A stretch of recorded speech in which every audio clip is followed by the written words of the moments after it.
সিলেট নগরীর সুবিদ বাজারে ট্রাক চাপায় শাহজালাল বিজ্ঞান ও প্রযুক্তি বিশ্ববিদ্যালয়ের ছাত্র ছাবির আহমেদের প্রাণহানির ঘটনায় সিলেটের সুনামগঞ্জ সড়ক অবরোধ করেছিলেন বিশ্ববিদ্যালয়ের শিক্ষার্থীরা।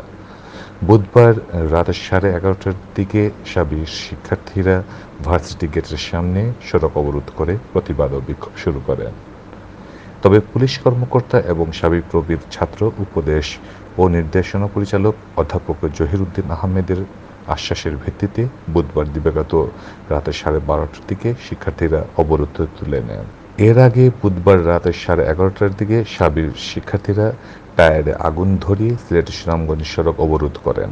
প্রতিবাদকালে শিক্ষার্থীরা ঘাতক ট্রাক চালকের ফাঁসি এবং বিভিন্ন সময় সিলেট সুনামগঞ্জ সড়কে বেপরোয়া ট্রাকের ধাক্কায় শাবির শিক্ষার্থীসহ পথচারীদের মৃত্যুর জন্য দায়ীদের শাস্তির দাবি করেন। এছাড়াও সিলেটের সুনামগঞ্জ সড়কে ট্রাক চলাচল বন্ধের দাবি জানান শিক্ষার্থীরা। ঘণ্টাখানেক সময় অবরোধের ফলে সিলেট সুনামগঞ্জ সড়কে শত শত গাড়ি আটকা পড়ে তীব্র যানজটের সৃষ্টি হয়।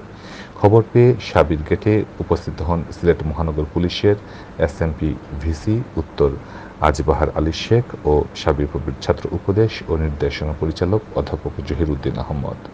তাদের দেয়া সুষ্ঠু বিচার এবং শিক্ষার্থীদের দাবি পূরণের আশ্বাসের ভিত্তিতে রাত 12:30টার দিকে বিক্ষুব্ধ শিক্ষার্থীরা অবরোধ তুলে নেন।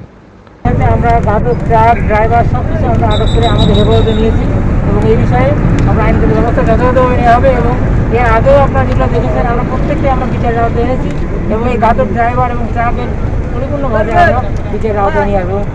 এর আগে বুধবার রাত 9টার দিকে নগরীর সুবিদবাজার পয়েন্টে ট্রাক চাপায় মোটরসাইকেল আরোহী শাহজালাল বিজ্ঞান ও প্রযুক্তি বিশ্ববিদ্যালয়ের ছাত্র ছাব্বির আহমেদের মৃত্যু হয়। ছাব্বিরের বাড়ি নড়াইল জেলায়। তার পরিবার ঢাকার সাভারে থাকেন। ছাব্বির সিলেট নগরীর আখালিয়া এলাকায় একটি বাসায় থাকতেন। প্রত্যক্ষদর্শীরা জানান বুধবারের রাত 9টার দিকে মোটরসাইকেল যুগে সাব্বির আহমদ সুবিদবাজার পয়েন্টে আসা মাত্র পেছন থেকে একটি ট্রাক ছাব্বিরের মোটরসাইকেলে ধাক্কা দেয়। এতে সাব্বির মোটরসাইকেলের নিয়ন্ত্রণ হারিয়ে ফেলে নিচে পড়ে যান। এতে মাথায় গুরুতর আঘাতের ফলে ঘটনাস্থলেই তিনি মারা যান। এ সময় স্থানীয়রা সড়ক অবরোধ করে রাখেন। প্রায় আধ ঘন্টা সড়ক অবরোধের ফলে সড়কের দুপাশে শত শত যানবাহন আটকা পড়ে। পরে পুলিশ ঘটনাস্থলে এসে পরিস্থিতি নিয়ন্ত্রণে আনে। দুর্ঘটনা ও ছাব্বিরের মৃত্যুর বিষয়টি সিলেট মহানগর পুলিশের কোতোয়ালী মডেল থানার এসআই আব্দুল সাত্তার নিশ্চিত করেছেন। তিনি বলেন, ঘটনার খবর পেয়ে পুলিশ ঘটনাস্থলে পৌঁছে পরে ট্রাক জব্দ ও চালককে আটক এবং মরদেহ উদ্ধার করে Sylhet MAG Osmani medical college হাসপাতালে প্রেরণ করে পুলিশ।